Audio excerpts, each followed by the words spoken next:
Hi, I'm Kathryn from the Sewing Studio at Lady Lake and the Sewing Studio Fabric Superstore. Welcome aboard, everybody. So, we have a super simple little project today, just an easy little pot holder. As we approach holiday 4th of July and all these other kinds of things, summer parties, picnics, barbecues, etc., it's nice to have just a nice little easy project that you can bring as a gift. So, we're going to do a little easy pot holder today. All right, so we're going to do it's basically like a little easy folded, you just kind of fold and tuck, and that's all we're going to do. So all you need is 9 by 9 squares. You'll need one Insulbright square cut at 9 by 9, and you'll need 6 fabric squares cut at 9 by 9. Okay, you'll need two base fabrics, two accent A fabrics, and two accent B fabrics. So if I grab my little sample complete here, this is my base fabric, which is on the back, and then I have my accent A and my accent B fabric. So it's basically three different colors, your base, your A, and your B. Okay?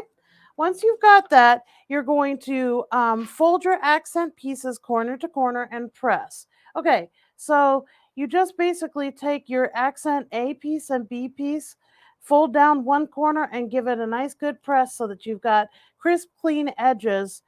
For later on in the project, that becomes very important. Okay, once we've done that, we're going to layer our fabrics together, right side down for the base. Okay, so if this is my base layer, I need to make sure it's right side down. But of course, I chose pillow ticking, so I didn't have to fuss too much with that.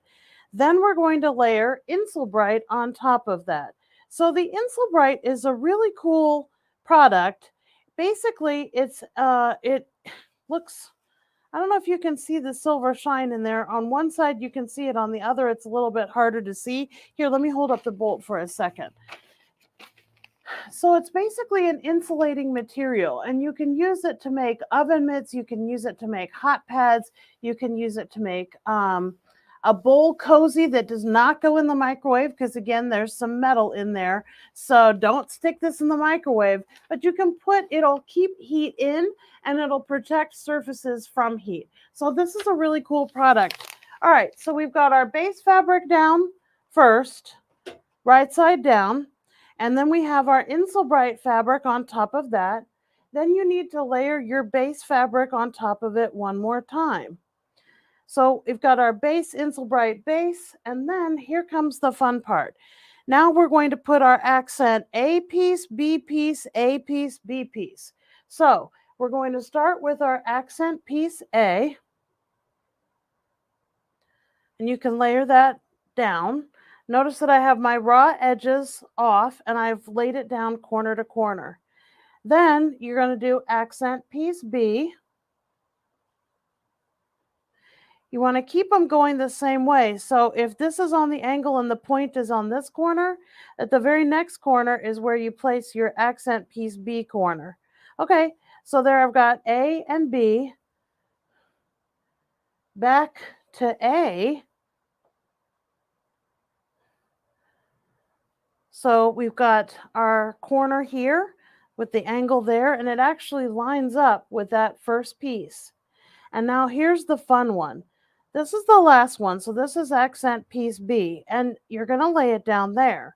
However, what you need to do at this point is that we're going to kind of lift this B piece back, the last piece, open up your first piece, put your last piece down underneath, and now put your first piece back down. It just reminds me of the way that we fold boxes when we don't have tape, the lid on a box. So you've got your first piece, your second piece, your third piece, your fourth piece. And again, you'll fold that back, lift this one up, put your fourth piece down, bring your first piece back in place. And you just kind of want to make sure that you're kind of lined up there in the center of your pot holder. Okay, so now that we've done that, you're going to wonder clip all the way around the edges, and you're going to sew at a half inch seam allowance. It's good to do half inch just because then you can trim it. All right, so once you've done that, you're going to trim at 1/4 of an inch.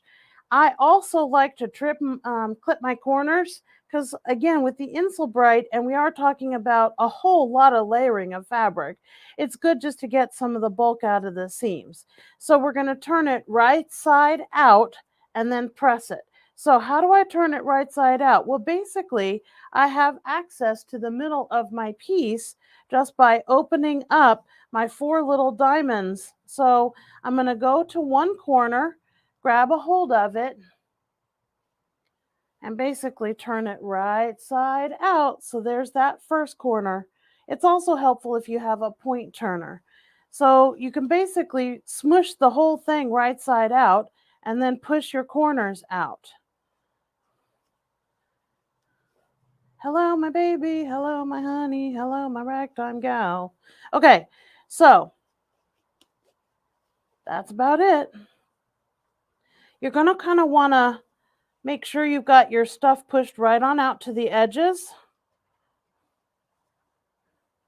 And then, because there's nothing in here, no batting or any extra lining, you just want to make sure that lays nice. And like I said, give it a good press at the end. Okay, once you've done that, it looks really nice when you just press it. However, if you'd like, you can also top stitch it. That kind of gives it a little bit of a finished look right around the edge. You don't want to top stitch it until it's all turned out and pressed though. It's easier just to keep it clean. So again, you can use your base accent fabric and then make a little 4th of July one if you'd like, or if you just want one for the kitchen. Chickens are always good, nice, happy, sunshiny, and bright. And that's it. That's it. This is our easy peasy little pot holder. So I hope you enjoyed today's project. Please like and share if you did. You can always visit us at www.sewing.net and on our YouTube channel. Plus, we have 2 Facebook pages, the Sewing Studio at Lady Lake and also the Sewing Studio Fabric Superstore. Thank you so much for joining me, everybody, and have a great day. Bye-bye.